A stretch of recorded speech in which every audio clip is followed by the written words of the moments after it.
So if you're a fan of Zombicide, you're probably all too familiar with starting off with these weapons. But starting off with trash isn't very much fun. And then starting off with the best of the best weapons isn't very much of a challenge or fun either. So we have to find a happy medium of what to start with. I use what I call the 3-point system.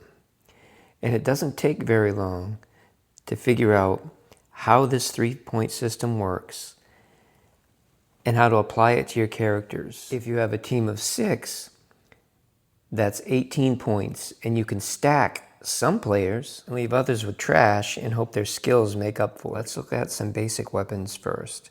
First, we'll start with a fire axe. You start with the damage value first. In this case, it's 2. Next, if the number of attack dice is 3 or more, it's an additional point. If it's 6 or more, it's additional 2 points. In this case, it's only 1. If it's only 1, then you subtract a point. Next, if the to hit is 3 or less, it's an additional point for each number. In this case, it's 4, so there is no additional point. So the total for the fire axe is 1 point on the 3-point system. Let's take a look at the pistol. The damage value for the pistol is 1. The to-hit value for the pistol is 3 or more, so that's an additional point. However, the pistol has only 1 dice to hit, so you subtract a point. So the total for the pistol is 1. So if you had a character equipped with a pistol and the fire axe, the total for that character would be 2. Let's look at some other weapons. The damage value for the sniper rifle is 2. If the to-hit value is 3 or less, it's an additional point for each number. So in this case, it's an additional point, bringing it to 3. However, the sniper rifle has only 1 dice to hit, so you would subtract a point. If it had 3 dice or more, it would be an additional point, or if there was 6 or more, it would be an additional 2 points. But again, in this case, it's only 1 dice, and that subtracts a point, and so the total for the sniper rifle is 2. Let's take a look at the shotgun. The damage value is 2. If the to-hit value is 3 or less, it's +1 for each number.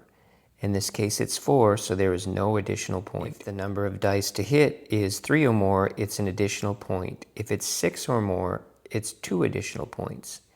In this case, it's only 2, so there is no additional point, so the total for the shotgun is 2. Typically, I do not have players start with pimp weapons.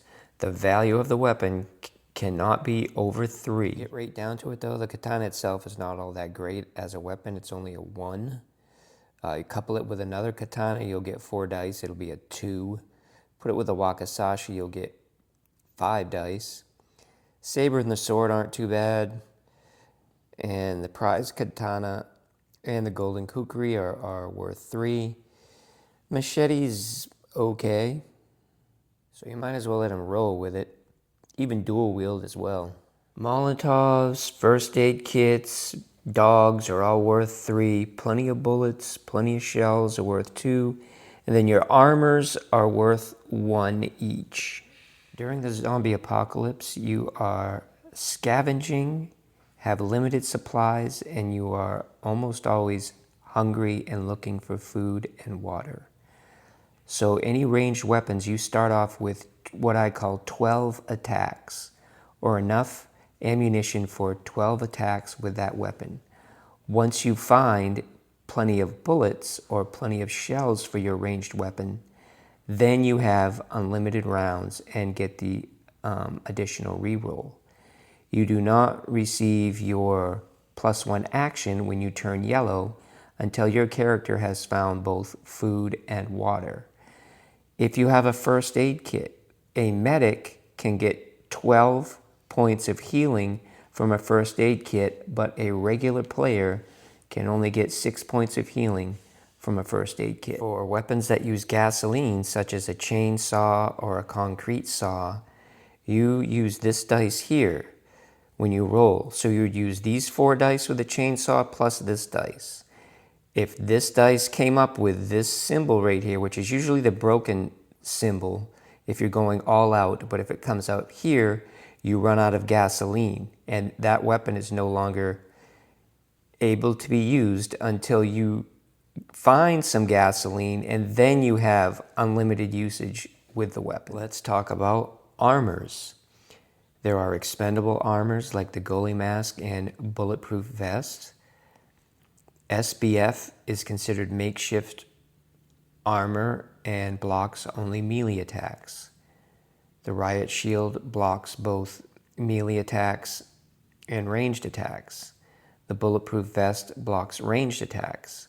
You can, if you want, have them block melee attacks. You can stack the tough skill and build a tank. Like, subscribe, and share so I can grow this channel for you.